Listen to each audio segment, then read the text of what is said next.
ichkarida ichkarida. Ichkarida bormi?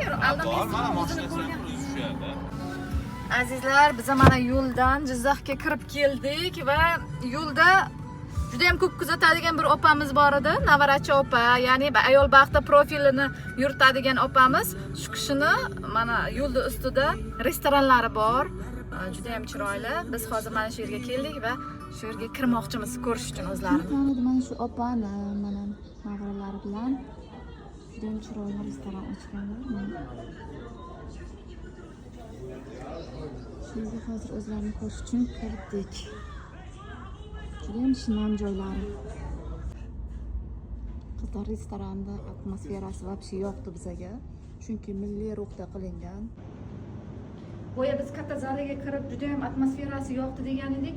Bu xonasi undan ham chiroyli. Qizlar umuman qadimgi davrlarga kirganda o'zingiz his qilasiz. Juda ham chiroyli. Qo'l mehnati bilan ishlangan mana momolarimiz tikkan kashtalar, so'zanilar juda ham chiroyli. Azizlarim, mana Samarqanddan bizning tadbirkor qizimiz va o'zimga o'xshab hayotda qaynoq charchamaydigan singlim bilan bugun mana tanishdik. Narpay tumanidamiz.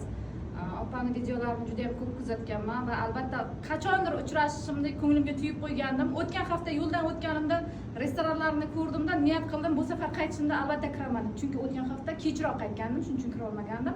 Mana bugun ertaroq qaytyapmiz va niyatim amalga oshib, opani o'zlari ham shu yerda ekan.